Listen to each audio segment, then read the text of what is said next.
সেক্রেটারির বিরুদ্ধে মামলা, এটা নিয়ে এক ধরনের প্রশ্ন উঠেছে যে করা যায় কিনা তো আসলে, এবং সাবেক সচিব হলেই আসলে মামলা করছে কিনা, মানে আগের সরকারের আচরণের পুনরাবৃত্তি, এই প্রশ্ন উঠছে। সারাবা বলেছেন এই মামলাগুলি হয়তো টিকবে না যেভাবে আসলে মামলা দায়ের করা হচ্ছে। আপনার ব্যাখ্যাটা কি আইনজীবী হিসেবে? আইনজীবী হিসেবে ব্যাখ্যা হচ্ছে যে দেশের কোনো নাগরিক যদি সংক্ষুব্ধ মনে করে সে মামলা দায়ের করতে পারে। মামলা টিকবে কি টিকবে না এটা তো সরকার বলে দিতে পারবে না, এটা আইনি পদ্ধতিতে যাবে। আর মামলা টিকানোরও যে সরকারের প্রবল আগ্রহ বা মামলা খারিজ করারও যে সরকারের প্রবল আগ্রহ সেটা কিন্তু না। কেউ সংক্ষুব্ধ মনে করলে সে নাগরিক নিজে মামলা দায়ের করবে এবং আইনি প্রক্রিয়া তার নিজের গতিতে চলবে। আমি আপনাকে এইটুকু নিশ্চিত করে বলতে পারি যে এই সমস্ত মামলার পিছনে সরকারের কোনো আগ্রহ নেই। যদি কেউ সংক্ষুব্ধ মনে করে তা সেই সচিব ১.৫ বছর আগেই পদত্যাগ করুক আর সদ্য বিদায়ী সরকারের সাথেই থাকুক বা ওই সরকারের ৭ বছর আগেই থাকুক, সেখানে আমরা কেমন করে বাধা দেব? মামলাগুলো যদি দুর্বল হয় এবং মামলাগুলো যদি যথেষ্ট পরিমাণ শক্ত আইনি ভিত্তির উপর না দাঁড়ায়, তাহলে সরকারের জন্য যেটা সমস্যা হয়, যে কোনো সরকারের জন্য, সেটা হচ্ছে যে কোনো মামলাতে তো সরকারের একটা সিস্টেমকে কাজ করতে হয়। তা আপনি পুলিশ বলেন বা প্রসিকিউটররা বলেন, যদি মামলাগুলো শক্ত ভিত্তির উপর না দাঁড়ায় তাহলে এই প্রতিষ্ঠানগুলো যে কাজ করে সেগুলো আসলে তাদের কাজের উপর বাড়তি চাপ পড়ে।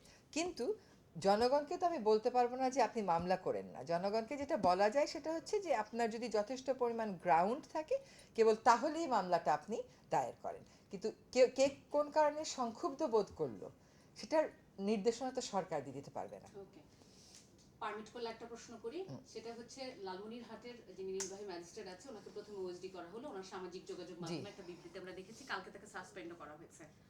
অনেকেই সোশ্যাল মিডিয়াতে লিখছেন যে আগের সরকার যেভাবে হেনরি স্যারকে করেছিলেন, উনি চাকরি ফিরে পেয়েছেন জয়েন্ট সেক্রেটারি হিসেবে জনপ্রশাসনে, তার মানে কি যেভাবে তাকে চাকরিচ্যুত করা হয়েছিল উনি আবার চাকরিতে ফিরেছেন, একই ঘটনা দেখছে সবাই মনে হচ্ছে, জাস্ট মানুষগুলো একই ঘটনা দেখার সুযোগ কম, কারণ আপনি একজন ব্যক্তি হিসাবে অনেক কথা বলতে পারেন। আপনি কি ফেসবুকে আমাদের যিনি তত্ত্বাবধায়ক সরকারের মাননীয় প্রধান উপদেষ্টা আছেন তাকে সহ আমাদের উপদেষ্টাদের ব্যাপারে ট্রলিং দেখেন না? আপনার চোখে পড়ে না? দেখেন তো, সবার কি চাকরি যাচ্ছে? আপনি সরকারি চাকরি করে আপনাকে কতগুলো নিয়ম মানতে হয়। আমি যদি মনে করি আমি এই সরকারের অনেক সমালোচনা করবো, আমি তা করতেই পারি।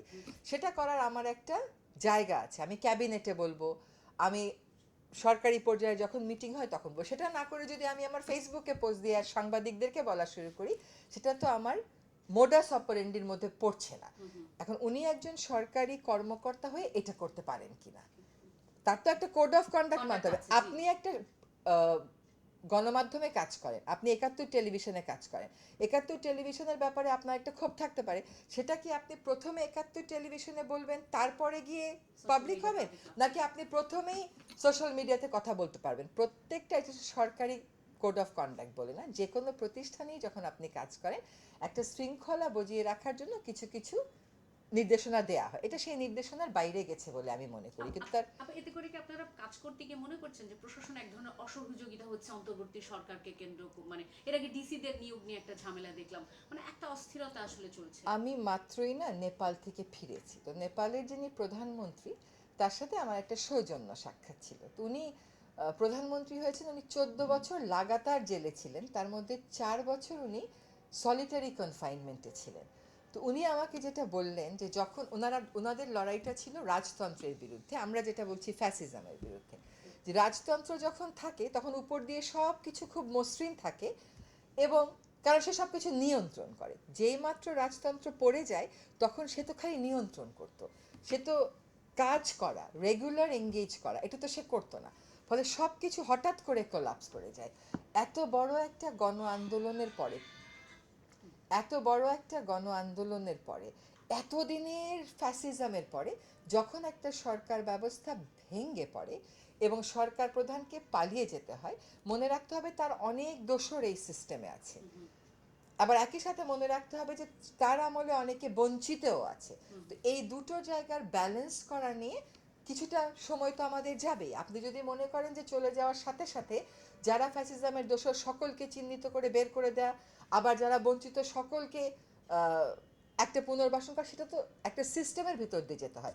ওই সিস্টেম, ওই প্রসেসটা যতক্ষণ শেষ না হয় ততক্ষণ পর্যন্ত একটা এক ধরনের অস্বস্তি থাকবে। আমি এটাকে অনিশ্চয়তাও বলবো না, আমি এটাকে এখন আর অসহযোগিতাও বলবো না, কারণ এখন আমরা অনেকেই যার যার মন্ত্রণালয়ে কাজে যেতে পেরেছি। কিন্তু আমাদের প্রধান উপদেষ্টাও বলেছেন সাক্ষাতে যে আমরা পুলিশ প্রশাসনকে এখনো যেভাবে করে আমরা চাই আমাদের পাশে, যেভাবে করে তৎপর প্রত্যাশা করি, সেটা পাচ্ছি না। তার মানে আপা একটু সময় লাগবে, 2 মাস তো হলো, আজকে 8 তারিখ। 2 মাস হলো, এখন এটা তো সময় বেঁধে কে কখন তার মনোবল ফেরত পাবে বলে দেওয়া যায় না। তবে মনোবল ফেরত আনবার জন্য পুরো সিস্টেম প্রাথমিক কিছু সংস্কার করার জন্য আমরা কাজ করছি। আপনার যদি সরকারটা তেলবাজির সরকার হতো, আপনার যদি সরকারটা ব্যক্তি কেন্দ্রিক সরকার হতো, আপনাকে এত বেগ পেতে হতো না।